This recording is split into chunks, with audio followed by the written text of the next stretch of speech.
지난 주간에 우리가 금식 문제로 인하여 예수님과 사람들과의 이 충돌이 일어나는, 갈등이 일어나는 장면을 보았습니다. 금식이라는 것은 참 좋은 것인데도 우리가 신앙적 숭고한 행위를 할지라도 자칫하면 흉기가 될 수가 있어. 그것을 판단하고 정죄함으로 오히려 다른 사람을 이렇게 어렵게, 공동체를 어렵게 할 수도 있습니다. 자, 왜 이렇게 자꾸 이런 것들로 충돌이 일어나는가, 갈등이 일어나는가, 이 부분을 우리 계속 여러 주에 걸쳐서 보게 됩니다. 오늘은 이제 금식 문제에 이어서 예수님이 한 비유를 들어서 중요한 레슨을 우리에게 하시려고 합니다. 21절과 22절의 말씀인데요. 생배 조각을 낡은 옷에 붙이는 자가 없다. 만일 그렇게 하면 기운 새 것이 낡은 그것을 당겨 헤어짐이 더하게 되느니라. 새 포도주를 낡은 가죽 부대에 넣는 자가 없나니 만일 그렇게 하면 새 포도주가 부대를 터뜨려 포도주와 부대를 버리게 되리라. 오직 새 포도주는 새 부대에 넣느니라 하시니라. 예수님의 말씀이십니다. 이 고대 사회는 이 물, 또 우유, 기름, 또 술, 이런 걸 담을 때 짐승 가죽으로 부대를 만들어 사용했습니다.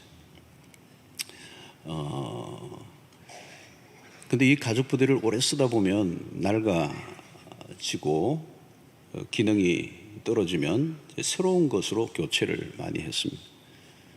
주님이 이제 그 당시의 문화에 그들의 일상에서의 사건을 이제 비유로 들어서 천국의 또 하나님의 나라의 귀한 교훈을 알려주고 계십니다. 여기에 얘기는 뭘까요? 새 것과 흠 것의 옛 것의 부조화입니다. 부조화. 이 비유의 핵심은 새 것과 옛 것의 대립이 아니고 또 새 것은 좋은 것이고 옛 것은 나쁘다, 이런 얘기를 하려고 하는 것이 아니고 초점은 함께 할 수 없다는 겁니다. 새 것과 옛 것이 함께 할 수 없다. 새 포도주는 그래서 예수님은 새 부대에 담아야 된다. 술이 특별히 발효 성분이 있기 때문에 그게 이제 이렇게 발효가 되면 팽창이 일어나니까 낡은 부대는, 가죽 부대는 터져버리는 거예요. 터져버리는. 이게 포도주를 담을 수 없기 때문에 이제 새로운 부대를 준비해야 된다. 여기서 예수님이 말씀하시는 낡은 부대는 뭘까요? 낡은 부대란 그 당시에 유대 종교입니다. 유대 종교 체계를 말하는 겁니다. 그래서 유대 종교를 예수님은 이렇게 좀 보완하고 수정하러 오신 분이 아니고 새롭게 하시려고 오셨다는, 새롭게 하시는. 유대 종교는 이미 낡아서 쓸 수가 없다는 거죠. 폐기해야 되고 새로운 부대를 준비해야 된다. 갈라디아 교회의 예를 우리가 들 수 있습니다. 갈라디아서 강의를 언젠가 하려고 하는데요. 거기에 보면 할례 문제가 나옵니다. 갈라디아 교회 안에 할례. 유대인들은 남자아이들 태어난 지 8일 만에 그 생식기의 표피를 자르는 그 할례를 행합니다. 그것은 하나님의 택한 백성의 택함을 받았다는 것을 상징하는 거죠. 상징. 그래서 유대인은 반드시 할례를 받아야 됩니다. 유대인 이퀄 할례예요. 할례를 받지 않으면 유대인이라고 말할 수 없다. 이것은 아브라함으로부터 시작됐는데 오랫동안 지켜왔던 전통입니다. 그런데 이제 갈라디아 교회 안에 무슨 문제가 생기느냐 하면 유대인으로서 그리스도인이 된 사람과 또 이방인 그리스도인들과의 갈등이 이제 일어납니다. 유대인들로서 그리스도인 된 사람은 이미 그들이 옛날에 태어날 때부터 할례를 받았습니다. 할례를 받았는데 이방인이 그리스도인들은 할례를 받지 않았죠. 그래서 그 전통적인 유대주의의 배경을 가진 사람들은 이방인들이 개종을 하고 예수를 믿었을지라도 할례를 받지 않은 것을 가지고 시비를 건 것입니다. 여기에는 유대인의 우월주의가 있습니다. 유대인의 우월주의. 문제는 무엇인가 하면 예수를 믿으면서도 예수만으로 충분하지 않다는 거죠. 거기에 뭘 플러스를 해야 되는, 유대주의의 전통. 그 전통의 핵심 안에는 할례가 있다. 할례를 받아야 유대인이 될 수 있다. 여기는 뭘 얘기하느냐면, 오늘 이 시간을 다 다룰 수는 없고요. 여기에 뭐가 핵심이냐면, 예수를 믿어도 민족주의를 넘지 못하는 겁니다. 유대인 중심의 혈통주의, 이게 예수보다 더 강조된 것입니다. 여기에 바울이 이제 주장을 새롭게 한 것입니다. 유대인이라는 민족 중심이 아니라 예수 그리스도 중심으로 구원의 역사가 이루어진다. 이것을 갈라디아서 강조합니다. 그리고 예수 그리스도로 충분하다. 그리고 예수 그리스도 플러스 알파, 할례를 받아야 된다는 것은 성경이 말씀하는 본래 의도가 아니라는 것을 가리키는 것입니다. 이것은 굉장히 중요한 이슈예요. 굉장히 중요한 이슈. 뭐냐면 예수의 복음이 유대라는 민족의 울타리를 넘어서느냐, 갇히느냐의 문제입니다. 하나님은 열방의 하나님이신가, 아니면 유대인만의 하나님이신가, 이 얘기인 거죠. 바울은 예수를 믿음으로 이방인이 할례를 받지 않고도 얼마든지 하나님의 백성이 될 수 있음을 갈라디아서에서 이제 천명을 하는 것입니다. 바울이 강조하는 핵심은 뭘까요? 예수 그리스도예요. 예수 그리스도. 새 포도주는 새 부대에 넣어야 한다 하고 하실 때, 부대의 이 존재, 이 포도주 부대의 목적이 뭐냐? 부대는 포도주를 위해 존재합니다. 그릇이 필요한 이유는 내용물을 담기 위해서입니다. 부대가 아무리 좋아도 포도주가 없으면 아무 소용이 없습니다. 이 본질에 모든 게 달려있다. 포도주가 중요하다. 그래서 포도주와 부대의 구별을 해야 합니다. 여기서 혼란이 일어나면 큰일 난다는 겁니다. 자, 그러면 포도주는 무엇입니까? 여기서 포도주는 예수 그리스도의 복음을 말하는 것입니다. 그 외의 것들은 복음을 전하기 위한 보조적 수단입니다. 복음은 바꾸어질 수 없습니다. 복음은 언제나 새롭습니다. 그러나 부대는 늘 바뀌어질 수 있는 것입니다.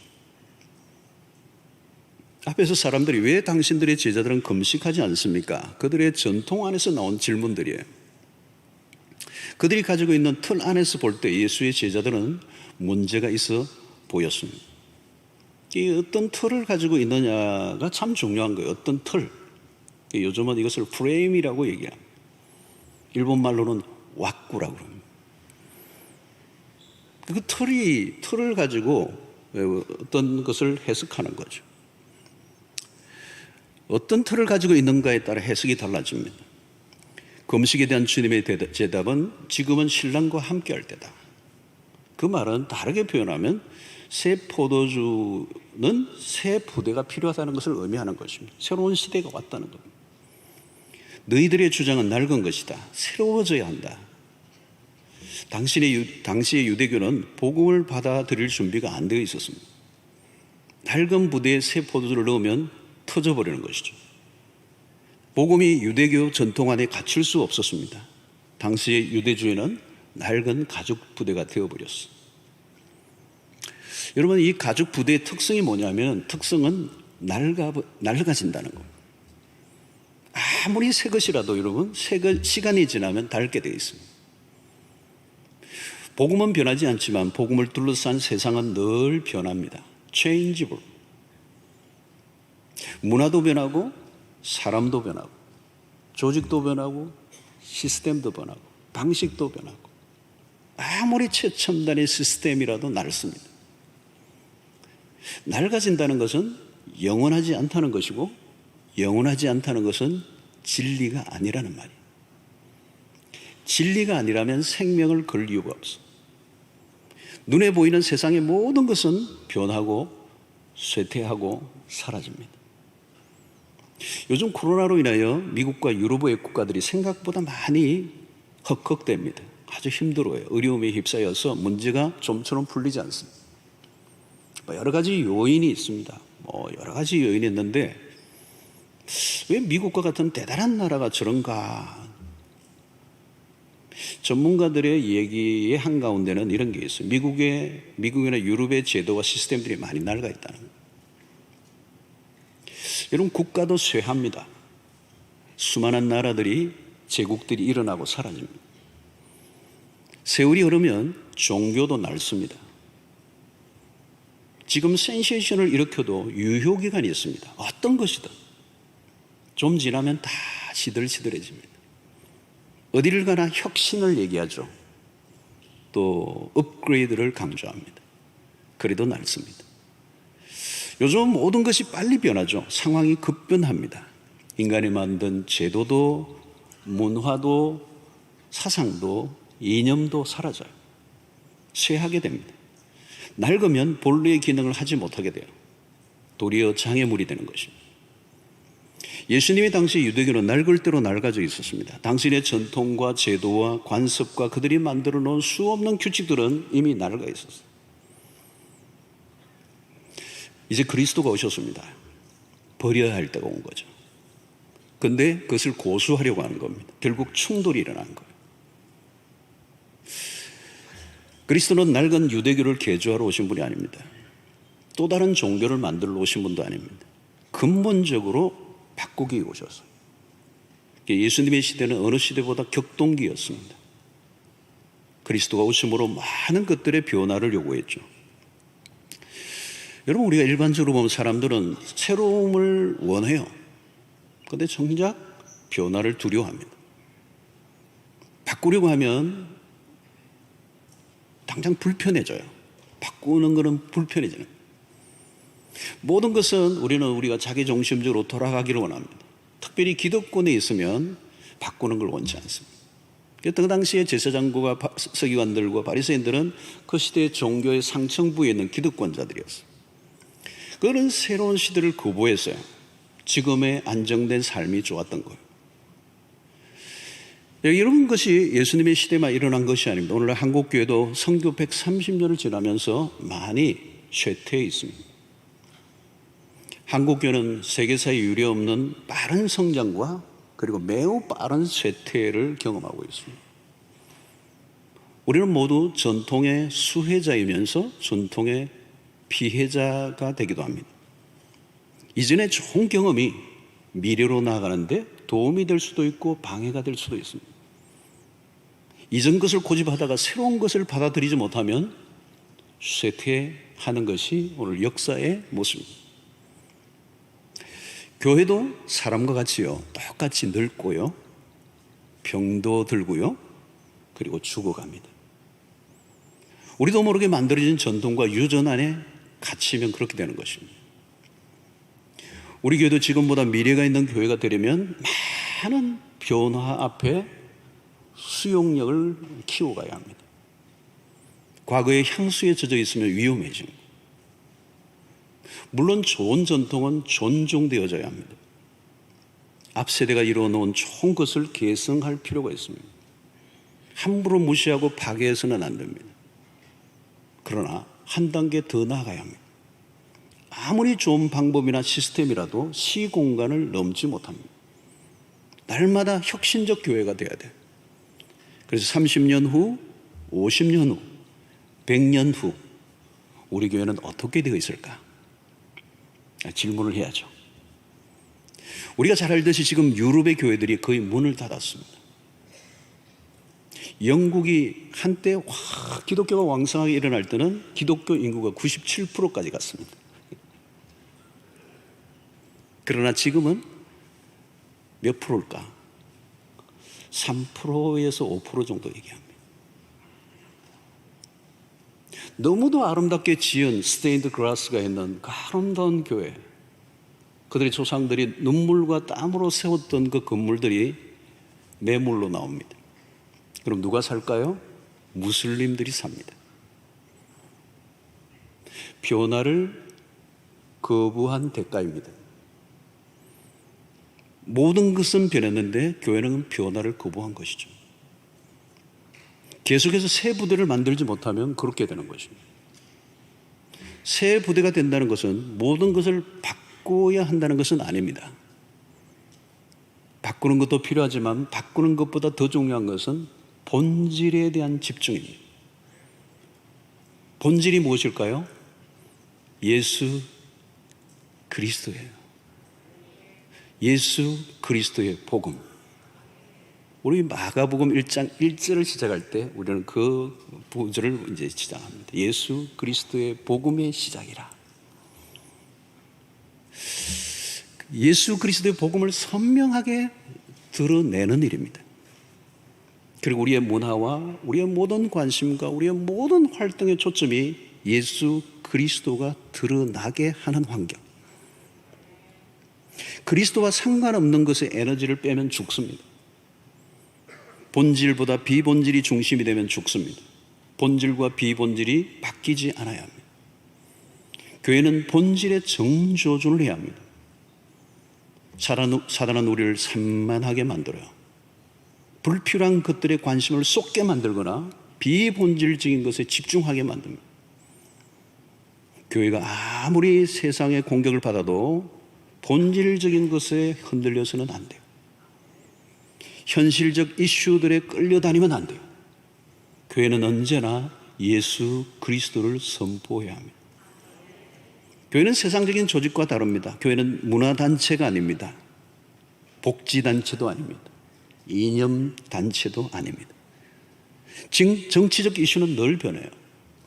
애국심은 좋은 것이지만 애국주의는 위험한 것입니다.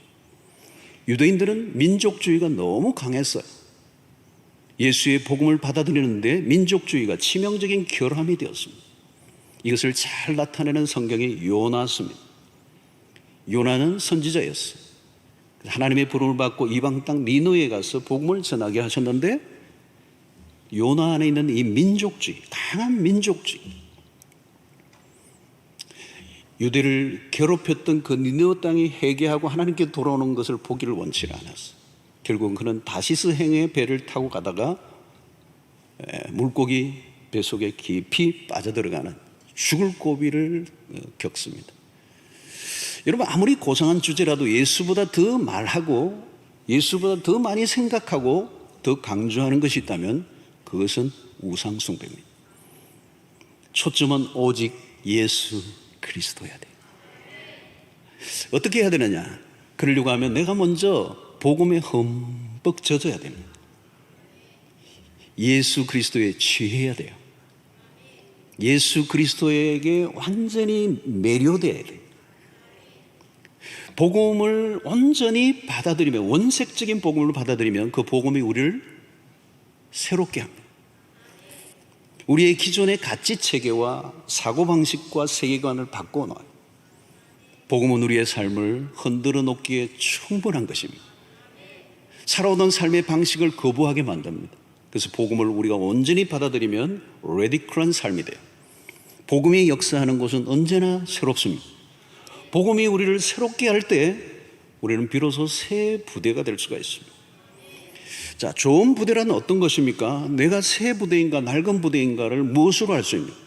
우리 교회가 좋은 부대인가 낡은 부대인가를 무엇을 보며 알 수 있어요?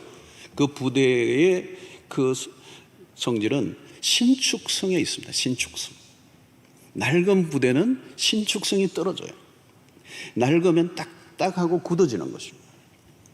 복음이 역사하는 곳의 특징은 유연성이 있습니다. 부드럽습니다. 경직된 것이 있죠.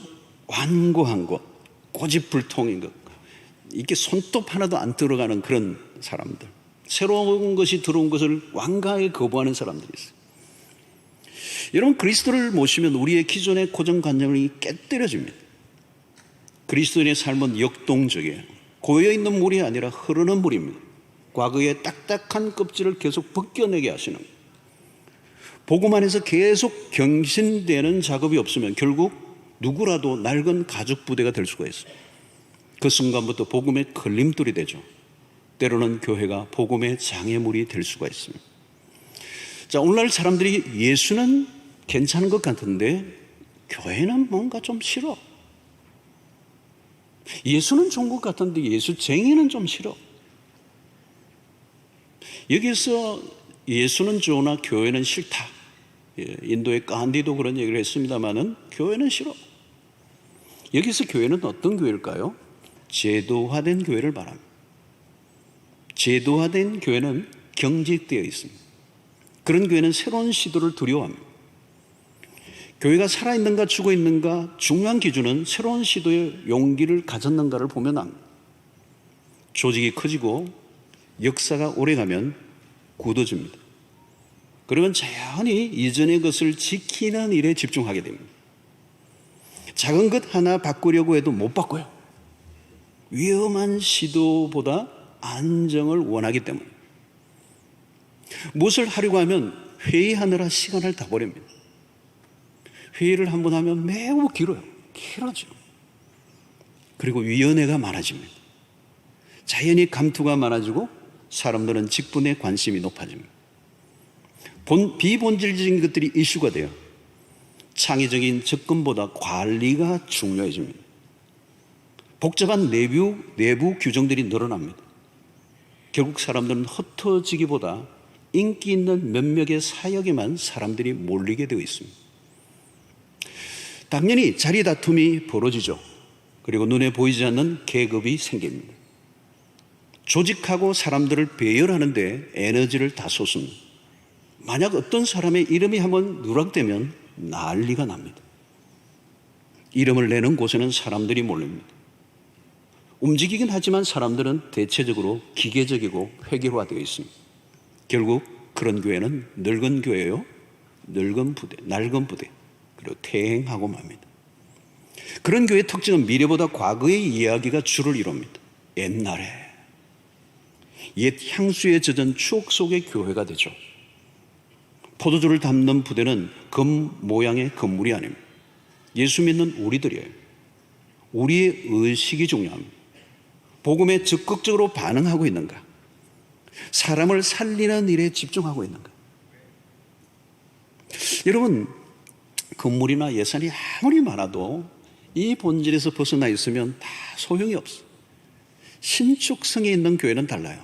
그들은 모험을 기꺼이 시도합니다. 그리고 위험을 감수합니다. 항상 새로운 것에 열려 있습니다. 새 포도주를 가득 채워도 터지지 않아야 좋은 부대죠. 부드럽지만 좋은 부대는 부드럽지만 강력한 신축성을 가지고 있습니다. 말씀을 받아들일 때 아멘으로만 끝나지 않아요. 행동합니다. 그리고 계속 내적인 변화가 일어나게 돼 있어요. 변화가 없으면 이미 변질되어 있습니다. 말씀이 스며들 구석이 없는 거죠. 자기의 것으로 굳게 무장하고 있기 때문에. 생명 없는 종교인은 자기의 틀 안에 갇혀 삽니다. 그 당시에 예수님 당시에 바리새인들의 모습이 꼭 그와 같습니다. 주님은 그들의 틀을 깨기를 원하셨던 거죠. 자, 오늘 이 본문의 말씀은 사실 간단한 주제가 아닙니다. 한 시간 잠깐 다루고 지나가기에는 벅찬 주제를 여러분들에게 말씀드리고 있는데요. 오늘날의 교회 침체의 원인, 교회가 다시 살아날 비밀이 오늘 이 한 구절에 달려있어요. 낡은 가죽 부대를 바꾸지 않고 아무리 조직하고 시스템을 강화해도 다 죽어요. 복음이 마음껏 역사할 수 있는 환경을 만들어야 돼요. 우리끼리 편하고 재미있는 환경이 아니라 세상의 사람들이 교회에 오고 싶어지는, 왔을 때 정말 끌리는 교회가 돼야 돼요. 젊은이들과 자녀들이 교회로 오는데 걸림돌이 없어야 돼요. 대개의 교회는 기성세대 중심으로 돌아갑니다. 어른들에게 맞는 문화들로 가득합니다. 젊은이들은 무엇인가 거리감을 거기서 느끼죠. 그래서 가능한 어른들이 모이는 곳에 함께하지 않으려고 합니다. 죽어가는 교회의 특징은 애들은 저리 가라예요. 그런 분위기가 만들어져요. 교회는 역사가 흐르면서 늙어간다는 거죠. 분위기도 늙어가는 거. 이전의 것을 계속 강조합니다. 한때 여러분 한국교회 안에도 이름 있는 교회들을 보십시오. 그런 교회들이 다 역사 속에 명멸해요. 그래서 박물관 교회가 되는 거예요. 박제화된 교회. 내일이 보장되지 않는 교회들이 많습니다. 교회도 늙어가다가 문을 닫는 것입니다. 저는 호주에서 20년 동안 사역을 하면서 통탄할 만한 현장을 눈으로 확인하고 또 확인했어요. 그냥 교회 건물 앞에 포스에이를 붙여놓은 데가 얼마나 많은지, 이미 술집으로 변한 건물이 얼마나 많은지. 그리고 호주인들은 떠나가고 그 호주 현지인들은 떠나가고 다른 민족들이 그 교회를 사서 예배를 드리는 현장을 많이 보았어요. 여러분, 지금 그 일이 한국 교회에 서서히 일어나고 있습니다. 교회가 팔리는, 건물이 팔리면 하나님의 교회 이단들이 사기도 합니다. 다음 세대 계승이 일어나고 있지 않아요. 부모의 신앙을 보고 오히려 교회를 다니지 않겠다고 굳게 결단하는 일들이 일어나요. 왜 그렇습니까? 부모가 자녀에게 보여준 것은 복음이 아니었기 때문에. 기존의 종교 체계와 인간이 만든 전통들과 유전들과 문화들, 어떻게 보면 세상과 그리 다르지 않은 세속적인 문화들을 보았기 때문에. 이전 세대가 해야 할 가장 중대한 사명은 새 부대를 제공하는 일입니다. 그것이 어떻게 가능할까요? 예수 그리스도의 복음이 왕성하게 활동할 수 있는 환경을 만들어요. 교회가 만들어 온 전통이나 시스템과 문화들이 복음의 왕성한 운동을 저해하는 요소가 많아졌기 때문에. 이것은 쉬운 일이 아닙니다. 우리도 모르게 우리는 스스로 익숙해져 있습니다. 무엇을 붙들어야 하고 무엇을 포기해야 하는지를 놓칠 때가 많습니다. 여러분, 변화라고 하는 것은 변화의 때가 참 중요해요. 그 때를 놓쳐버려요. 우선 사람들은 익숙해지면 변화하는 것이 싫습니다. 내가 편한 것을 원합니다. 관성의 법칙을 따라 사는 거죠. 흘러가는 대로 흘러가 버려요. 결국 우리끼리만의 잔치를 하게 됩니다. 그러면 성 안에 갇히고 폐쇄적인 공동체가 됩니다. 죄성을 가진 인간은 각자의 원함을 추구합니다.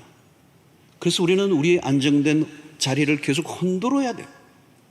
나에게 편리한 세상, 나에게 유익을 주는 나의 경험에 맞는 것에 매여 있지 않으려고 애를 써요. 복음이 역사하는 교회는 기존 신자들보다 새 신자들이, 새로운 성도들이 적응하기 좋은 곳이어야 돼요. 또 다음 세대들에 대한 배려가 탁월한 것입니다. 교회는 계속 구원 사건이 일어나야 합니다. 복음에 부딪혀 세례받는 사람들이 계속 일어나야 돼요. 젊은 사람들이 교회 안에 바글바글 해야 돼요. 어떤 사람들은 청년들은 돈이 안 된대요. 돈만 많이 들고 헌금할 능력은 없고, 그런 교회는 죽은 교회죠. 만약 오래된 기존 신자들 중심으로 모든 것이 돌아가면 그 교회는 오래가지 못할 것입니다. 건강한 교회는 처음 온 분들이 마음껏 자신의 신앙의 꽃을 피울 수 있도록 장을 열어주어야 합니다. 실수도 하고 약간은 문제를 일으켜도 그것을 너그럽게 받아주고 격려하는 기존 성도들이 포진하고 있어야 돼요. 처음 온 사람이 왜 나대 견제하는 교회가 되어서는 안 됩니다. 유대주의자들은 자신들의 전통이 중요했습니다. 할례를 자랑하며 이방인의 해심자들을 무시했습니다. 새 포도주를 담을 수가 없었습니다. 예수 그리스도가 증거되어야 하고 예수 그리스도의 복음이 활동할 수 있는 환경, 상황은 늘 변합니다. 시대의 변화에 따라 수축력을 키우는 순발력이 좋아야 해요. 우리가 주일날 예배를 드릴 때 찬양을 할 때 제 설교 전에 우리 찬양을 두 곡 했잖아요. 그죠? 사도신경 위에 곡을 두고, 하나는 찬송가, 하나는 이 감사함으로 찬양. 이 두 곡을 이어서 이제 우리가 부르고 있습니다. 이게 사실은 찬송가만 불러도 되는데 이 곡을 하나 선택하는 것은 젊은이들의 문화를 이해하고 함께 하겠다는 의지가 이 예배 안에 들어가 있는 거. 사실 이 안에 곡들은 이 찬송가의 곡과는 많이 차이가 있어요. 찬송가는 그냥 평범한 우리의 아주 안정된, 연세 드신 분들은 나 같은 죄, 이게 너무 편하네요. 근데 젊은이들은 숨이 넘어가. 젊은이들은 엇박자로 가야 돼요. 나 같은 죄인 살리신. 조금 우리 더 어린 아이들 가면 랩으로 가야 돼요. 랩으로. 다다다다다다다. 어른들은 안 맞는데 무슨 노래를 부르는지, 저게 노래인지 지지해 주는 거예요. 지지해 주는 거예요. 새로운 세대들을 위하여 양보해 주는 거예요. 여러분, 우리끼리 전통만 강조하고 무슨 의미가 있습니까? 본질은 하나예요. 예수 그리스도가 계승되어야 돼요. 그리스도를 물려주어야 돼요. 그리스도의 이름이 퇴색되지 않게 해야 돼요. 무슨 찬양을 어떤 악기로 부를 것인가로 싸우면 안 돼요. 젊은이들은 문화적 영향을 많이 받습니다. 어른들에게 맞춰진 문화를 매우 어색해합니다. 청년들의 세대에 맞는 환경을 만들어주는 것은 그들에 대한 배려죠. 이유는 그들을 복음 안으로 들어오게 하기 위하여. 여기에 초점은 청년이 아니에요. 더 깊이 들어가면 예수 그리스도예요. 교회는 오직 예수 그리스도를 높이고 전하려고 하는가? 그리스도에게만으로 관심을 쏟게 만들고 있는가? 아무리 중요한 일을 한다 해도 그리스도를 가리면 안 됩니다. 자칫하면 교회가 그리스도를 망가뜨릴 수 있습니다. 아무리 중요한 이슈들이 많아도 그리스도보다 더 강조되는 것은 있을 수 없습니다. 그리스도의 이름이 약화되는 것보다 더 심각한 일은 없습니다. 우리는 언제나 그리스도가 누구이신가, 그분이 무엇을 원하시는가에 집중해야 합니다. 우리는 늘 새 부대가 되어야 합니다. 어떻게 해요? 우리 자신이 복음 안에서 늘 새롭게 되기 위하여 노력해야 합니다. 복음은 우리를 가장 혁신적으로 살게 합니다. 경계선을 넘는 용기를 가지게 합니다. 그리스도는 결코 폭이 좁지 않아요. 코로나19로 인해 많은 일들이 바뀌어지고 있습니다. 이제 이전으로 돌아가지 못한다고 얘기합니다. 이때 교회들도 많은 난관에 지금 부딪혀 있어요. 그러나 자세히 들여다보면 그렇지도 않아요. 왜냐하면 복음은 시대의 난관과 어떤 상황에도 불구하고 뚫고 나가는 위력이 있기 때문에 복음은 멈추지 않아요. 예수 그리스도의 복음은 다이나믹합니다. 하나님은 언제나 새 일을 행하십니다. 코로나로 인하여 교회가 맞닥뜨린 도전은 이전의 전통적 교회의 모습에만, 모델에만 머물러 있지 말라라고 하는 메시지를 지금 받고 있는 거예요. 흩어지는 교회, 세상으로 나가는 교회, 우리끼리만의 담장을 치고 쌓아가는 교회가 아니라 세상 한가운데서 위력을, 복음의 위력을 드러내는 전진적 교회. 오늘날에 많은 교회들이 퇴색되어 있습니다. 교회 이미지가 많이 망가져 있어요. 왜 그럴까요? 우리가 예수 그리스도를 드러내는 일에 실패했기 때문에. 오늘날의 교회를 세속화라고 얘기합니다. 그 세속화는 무엇일까요? 그리스도보다 세상의 것들이 더 교회 안에서 강조되면 그게 세속화입니다. 그리스도가 아닌 다른 것들을 추구한 까닭입니다. 역사 속에 정치적 이슈가 핫해지면 그곳으로 교회가 끌려다녔을 때가 많습니다. 교회 안에서도 정치 문제를 다루면 당장 나눠집니다. 합해질 수 없습니다. 교회는 깨어져요. 교회는 언제나 그리스도를 외쳐야 합니다. 그리스도를 강조해야 합니다. 그리스도를 노래해야 합니다. 그리스도만이 유일한 복음이 되기 때문에 새 포도주를 담는 새 부대가 되라는 거예요. 내 안에 무엇이 있습니까? 우리는 그리스도를 따라가고 집중해야 합니다. 이유는 그리스도만이 영원하기 때문에. 복음이 인류를 구원으로 이끌 유일한 길이라는 것을 우리가 믿습니다. 우리의 조직을 지키는 게 중요하지 않아요. 숫자도 중요하지 않아요. 건물도 중요하지 않아요. 진정으로 예수 그리스도를 믿고 그를 따라가는 사람이 몇 사람인가? 안타깝게도 새 포도주를 새 부대에 담는 모습은 복음서 안에서는 볼 수가 없어요. 사도행전에 드디어 나타납니다. 오순절에 성령이 바람처럼 불처럼 임하시자 예수 그리스도의 복음이 폭발하는 거예요. 베드로의 사도행전 2장의 설교는 선명합니다. 그의 설교의 핵심과 중심과 주제와 모든 포커스는 오직 예수 그리스도였어요. 성령이 기존의 체계를 흔들어 놓았어요. 그리스도가 교회를 새롭게 하시는 장면. 2000년 전이나 지금이나 동일하신 분, 그리스도는 낡지 않습니다. 그리스도보다 세상을 새롭게 할 수 있는 복음은 없습니다. 그러므로 우리가 확인해야 되는 것은, 중요한 것은 본질인가 비본질인가 문제. 이건 교회뿐만 아니라 우리의 모든 영역에도 적용할 수 있는 거예요. 경계해야 되는 것은 비본질이 본질의 자리에 앉지 않게 하는 것. 비본질의 에너지를 쏟으면 안 된다는 것. 금식은 중요한 것이지만 본질이 아니라는 것. 경건의 한 수단에 불과하다. 자, 코로나 시대를 통해 우리에게 계속하게 되는 질문은 본질의 집중입니다. 예수 그리스도는 본질 중에 본질입니다. 우리의 관건은 무엇을 얼마나 열심히 하고 있는가가 아닙니다. 내 안에 새 포도주 되시는 그리스도를 모시고 있는가? 새 포도주가 넘쳐 흐르고 있는가?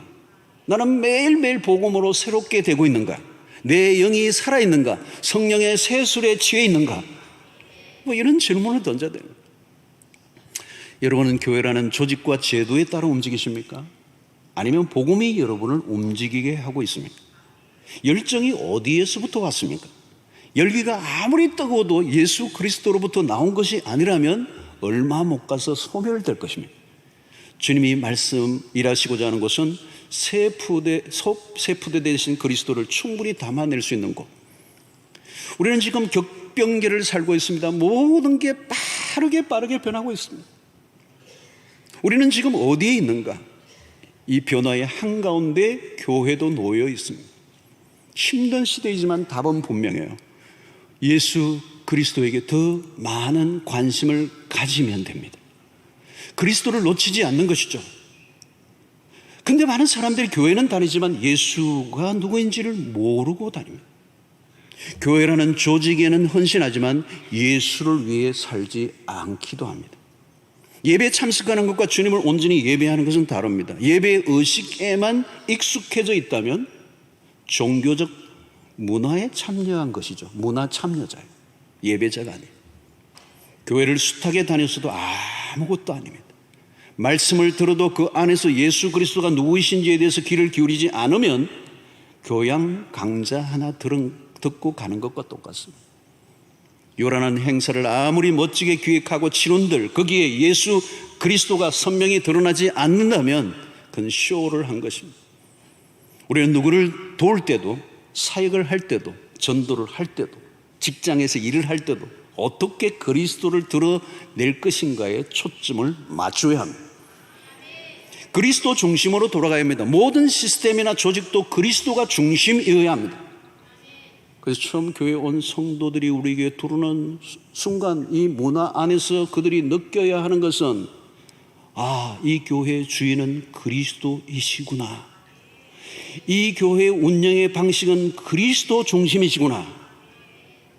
교회 안에서 직분이 계급처럼 느껴지고 서열로 높고 낮음을 구분하려고 한다면 그것은 이미 예수 그리스도 계시지 않는 것입니다.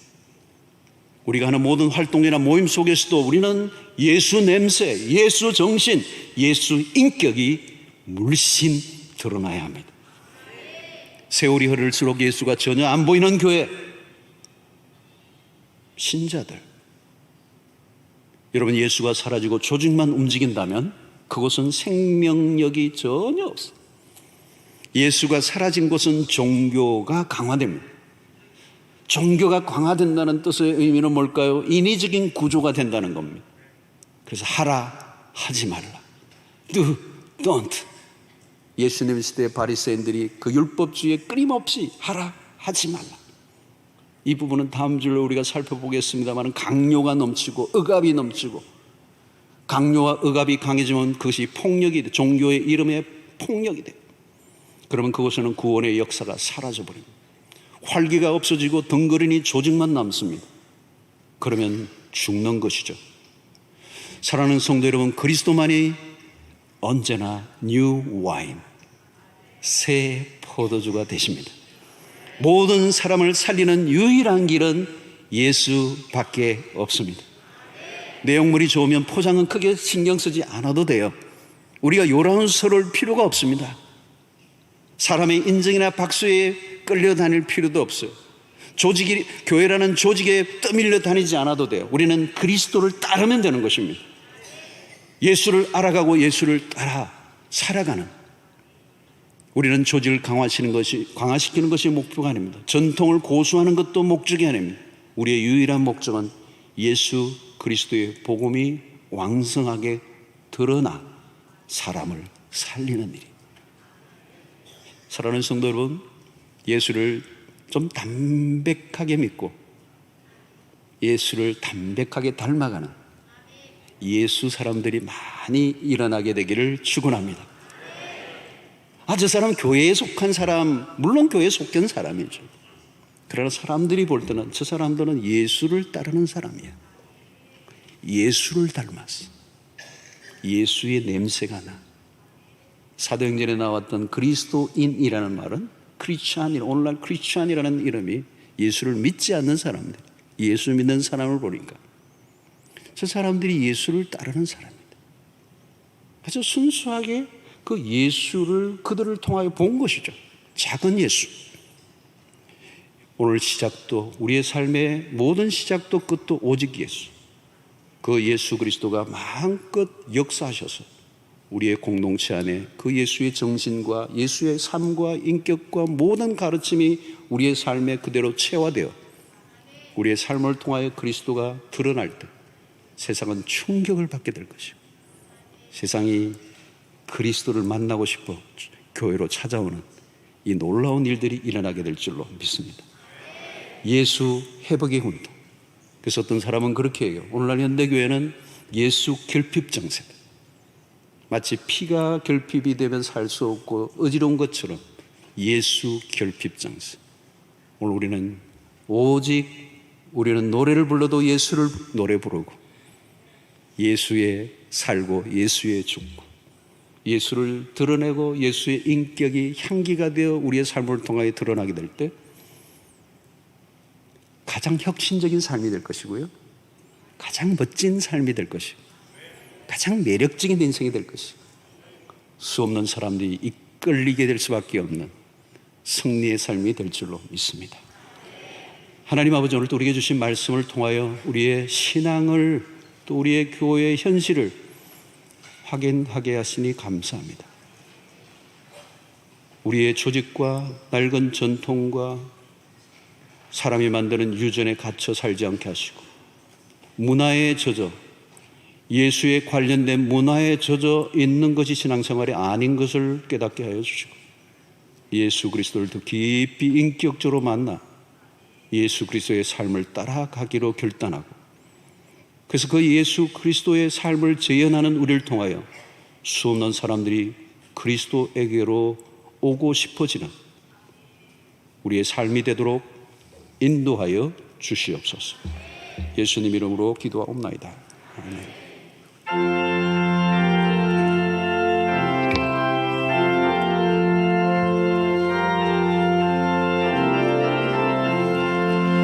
예수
아버지 감사합니다. 귀한 물질을 정성껏 믿음으로 주의 백성들이 드렸습니다.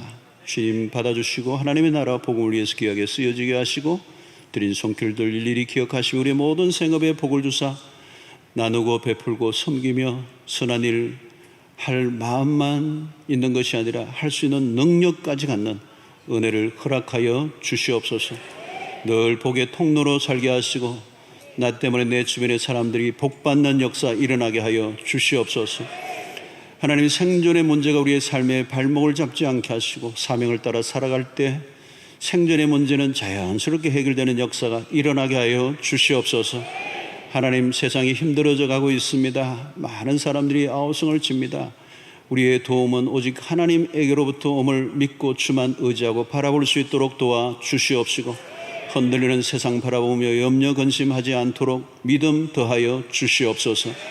하나님 아버지, 믿음이 있으면 어떤 환경도 이겨낼 줄로 믿습니다. 바울 사도가 내가 어떠한 형편에 처하든지 자족하기를 배웠던 그 원리를 우리도 배우게 하여 주시옵소서. 병중에 있는 성도들 특별히 어루만져 주시고 육체적 정신적 질병에서 자유함을 얻도록 치유하여 주시옵소서. 우리의 가정, 자녀들, 직장, 사업, 진로, 결혼, 취업 모든 것 주의 손에 올려드립니다. 우리의 힘으로 아무것도 할 수 없음을 고백합니다. 전능하신 하나님 도와주시옵시고 자비를 베풀어 주시옵시고 모든 앞길이 활짝 열려지게 하여 주시옵소서. 하나님, 장마로 폭우로 어려움을 겪고 있는 많은 우리 백성들이 있습니다. 하나님, 코로나로 여러 가지 경제적 상황으로 어려움을 겪고 있는 이 시기에 이 나라 이 민족 주께서 불쌍히 여겨 주시옵시고 자비를 베풀어 주시옵시고 구원하여 주시옵소서. 여호와께로 돌아가게 하여 주시옵소서. 한 주간 동안도 우리의 삶을 지키시고 인도하실 주님을 신뢰합니다. 오늘도 교회를 위해 수고하는 일꾼들 복 주시고 등록한 우리 신자들 하나님 복에 복을 더하시고 믿음의 깊은 세계 안으로 나아갈 수 있도록 축복하여 주시옵소서. 한 주간의 모든 삶을 주의 권능의 팔에 의탁하옵고 예수님의 이름으로 기도하옵나이다. 아멘. 이제는 우리 주 예수 그리스도의 놀라우신 은혜와 하나님의 크신 사랑과 성령의 교통하심이 새 포도주는 새 부대에 이 놀라운 주님의 레슨 앞에 우리의 삶을 기꺼이 복음 앞에 바꾸고 깨뜨려 주의 역사가 예수의 존귀하신 이름이 우리를 통하여 온 땅에 드러나기를 소원하는 주의 백성들 머리 위에 지금부터 영원토록 함께 있을지어다. 아멘.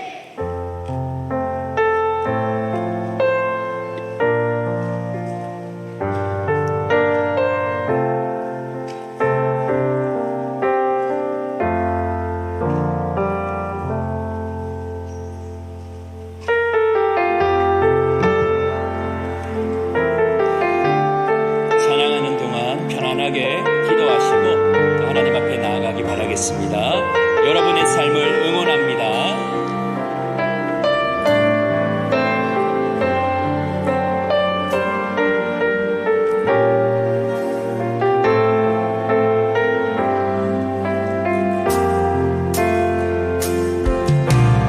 이 세상을 살아가는 동안에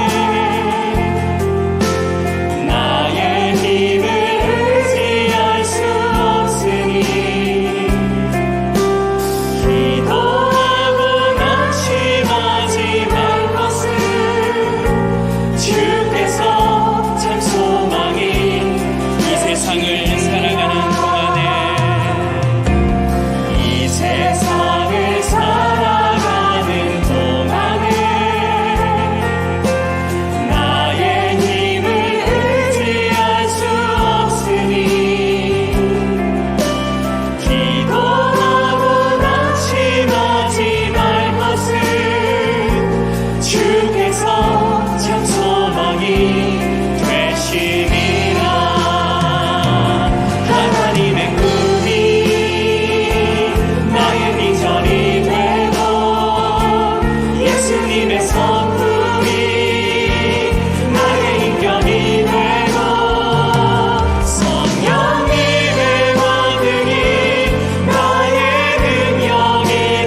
예수님의 성품이 나의 인격이 되고 성령님의 권능이 나의 능력이 되길 원하고 하나님의 꿈이 나의 비전이 될까? 하나님의 꿈이 나의 비전이 되고 예수님의 성품이 나의 인격이 되고 성령님의 권능이 나의 능력이 되길 원하고 바라고 마지막으로 고백합시다. 하나님의 꿈이 하나님의 꿈이 나의 비전이 되고 예수님의 성품이 나의 인격이 되고 성령님의 권능이 나의 능력이 되길 원하고 바라고 잠잠하게 다시 한번 하나님의 꿈이